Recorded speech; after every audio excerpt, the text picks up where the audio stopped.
I'm Mother Goose. How are you, dear? I would like to tell you a lovely fairy tale called Cinderella. Once upon a time, in a chateau in the country, a young girl named Ella lived with her stepmother and her two stepsisters, Zelda and Aurelia. Now, most stepmothers are very nice, but this one was not nice at all. She was cruel to Ella and made her wear tattered rags and sleep in a bed of straw in the attic. And she made her clean the house and cook the meals. When poor, tired Ella was finished, she would sit in a corner by the kitchen fire to keep warm. And because often she got dirty from the soot and cinders there, they called her Cinderella. Cinderella! Get up, lazy bones, and get to work. Beat the rugs, do the dishes. Yes, stepmother. And sweep the floors, and wash the windows. Right away, Zelda. Iron my clothes, make the beds. Yes, Aurelia.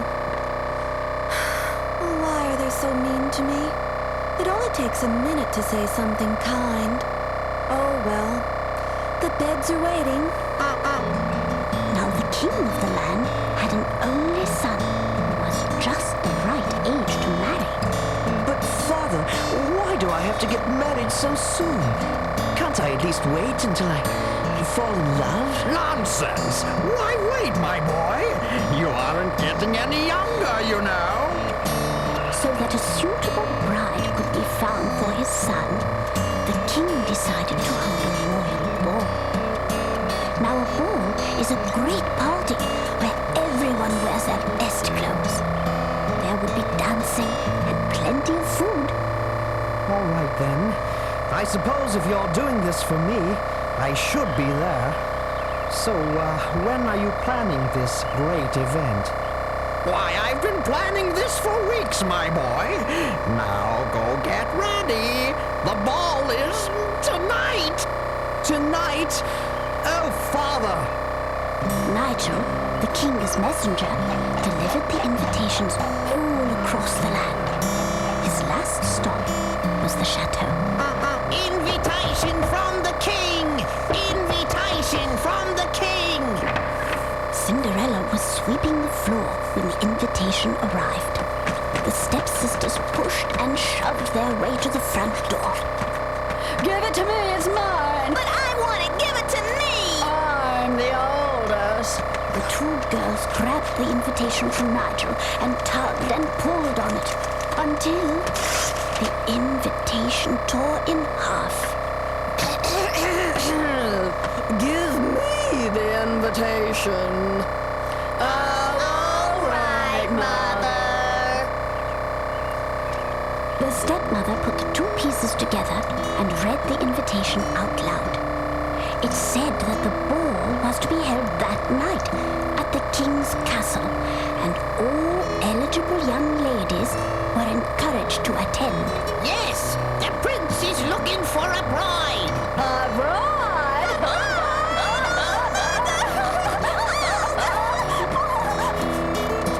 Cinderella was just as excited as her stepsisters when she heard the news. She began dancing around the room with the broom as her partner. Cinderella! Stop daydreaming and put down that silly broom. You have work to do and we have a party to attend.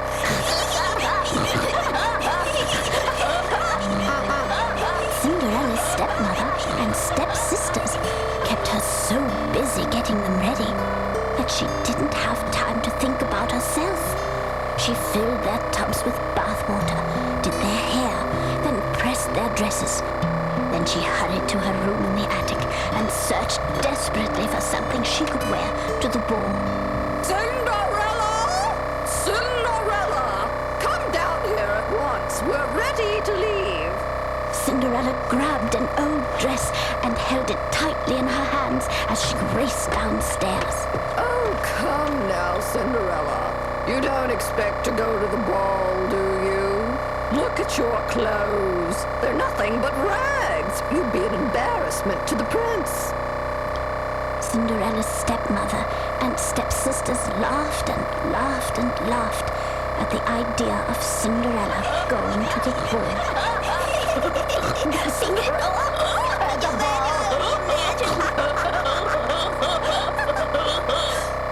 Have our beds turned down when we returned? Now come, my daughters. The prince is waiting.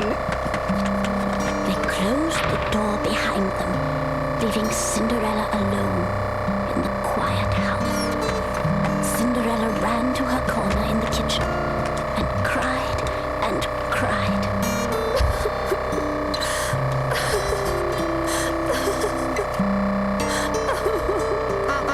Just then, one of Cinderella's tears fell to the floor and began to glow.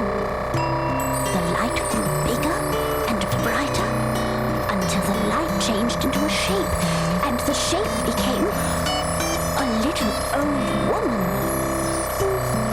Who are you?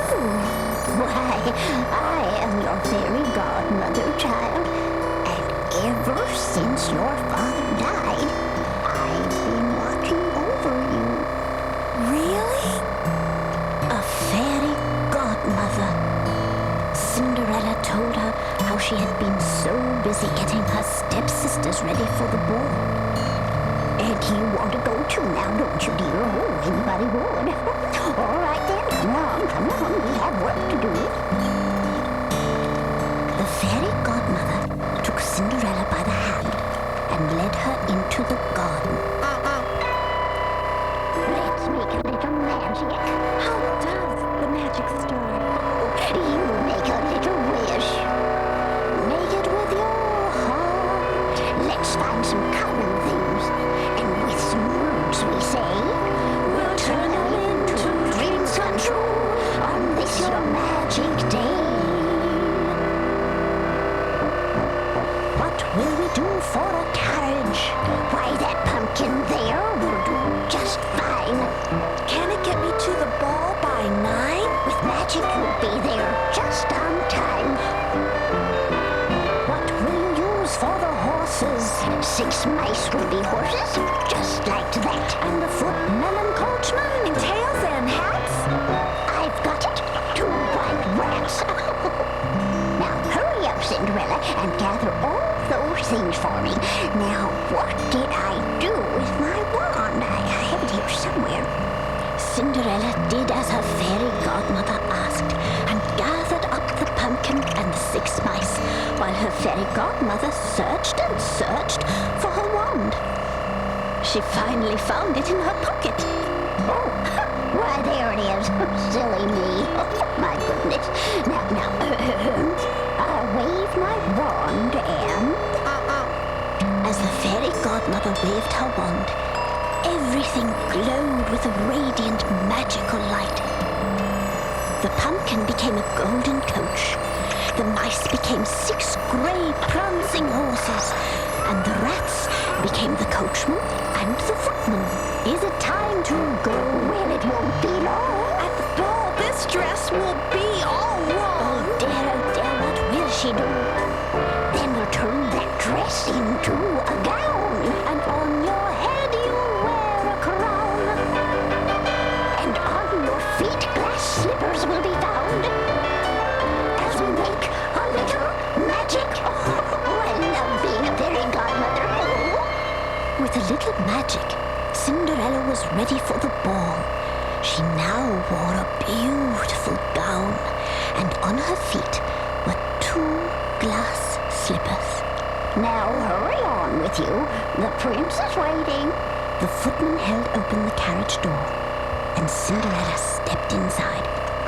Oh, wait a minute! Oh my goodness! I almost forgot the most important thing. The fairy godmother told Cinderella that she must be home by midnight, for at the stroke of 12, the coach would turn back into a pumpkin, the horses back into mice, and the coachman and footman back into white rats.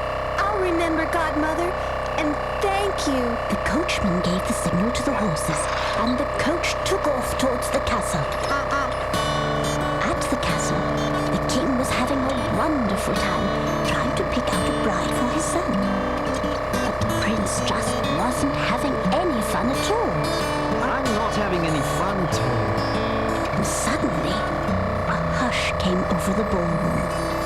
All eyes turned to the top of the staircase as Cinderella appeared. The prince couldn't take his eyes off her. He met her at the foot of the stairs. Hello. May I have this dance? Oh, yes. Why, certainly. He took her hand, and as the orchestra began to play, they danced and danced. They danced through the corridor and out onto the terrace beneath the starlit sky.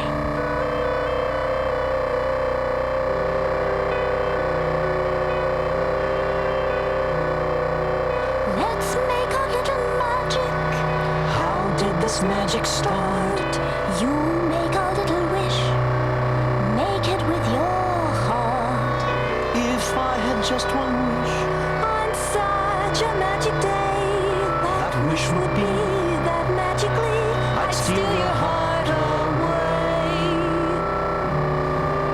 Today was just another ordinary day. It started out in such an ordinary way, but then this day became a magic day, and I do not believe my eyes. The moment I saw you walk through the door, I knew my life was changing then forevermore. How did this average day become a magic day? It's just too much to realize.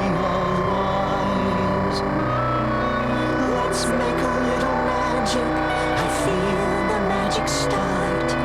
Now as I give to you the love that fills my heart, and as we share our love In such a magic way, I know our love will grow and grow through each and every day. today was just another ordinary day. It started out in such an ordinary way, But then this day became a magic day, and then became a magic night. The moment I saw you walk through the door, I knew my life was changing then forevermore. How did this average day become a magic day? How could it turn out all so right? Let's make a little magic. I know that the magic's right. I want to spend my whole life through just loving you. and loving you The way that I love you tonight.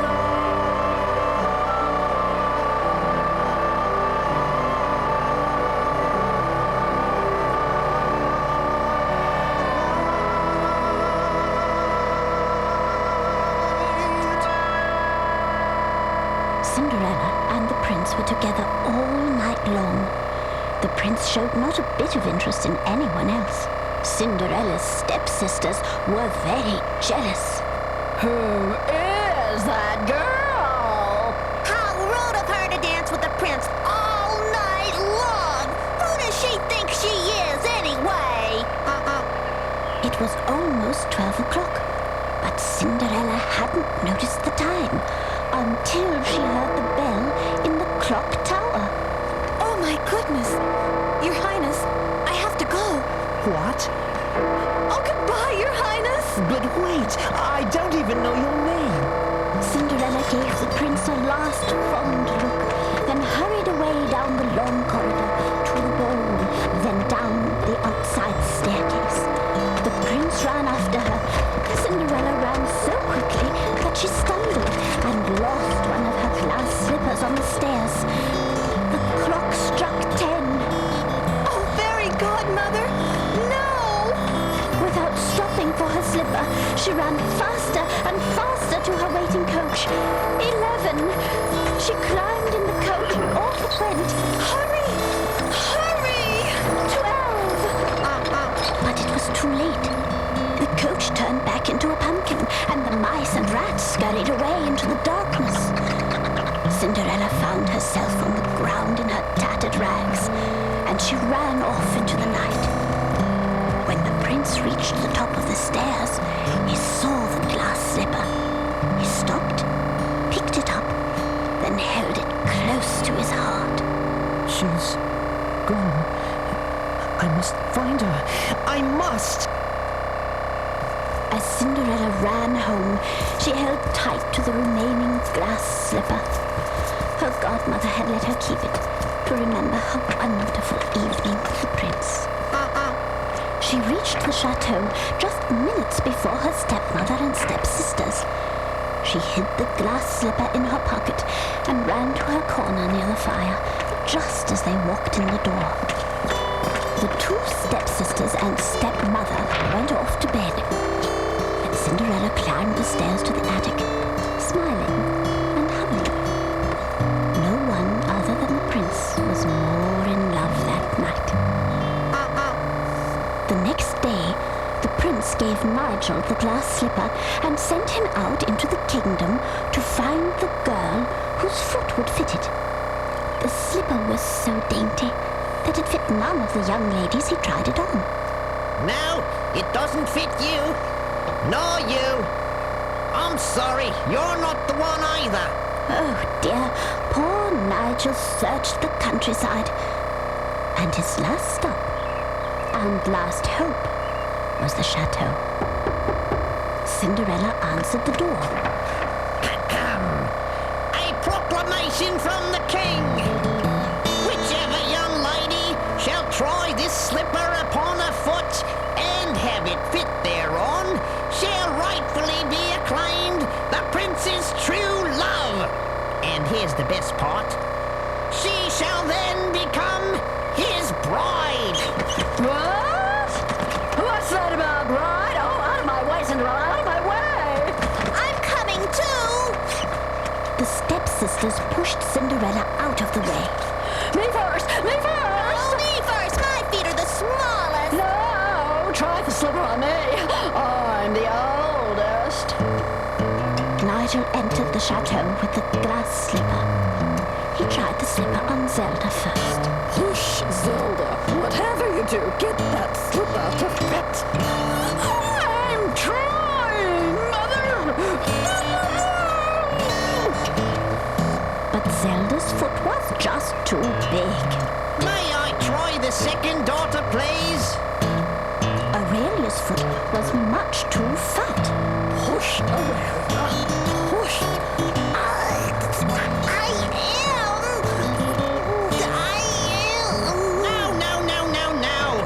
I'm sorry. Your feet are too big. Oh, dear. The prince will be so disappointed. Excuse me, but I'd like to try the slipper. Cinderella! How could you possibly? She's not even my daughter. Cinderella stepped forward to try the slipper. Nigel eagerly knelt down and slipped the glass slipper onto Cinderella's dainty foot. It fit perfectly. Then Cinderella removed the other slipper from her pocket and put it on too. Oh! We'll all be! I found you! I found you at last! Nigel knew he had found the right girl at last. Cinderella was taken to the castle, and there she was married to the prince. Her stepmother, Zelda, and Aurelia were welcome to visit the castle whenever they wished. You see, Cinderella had a good heart, and she forgave them for everything. And they lived so happily ever after. Let's make a little magic. I know that the magic's right. I want to spend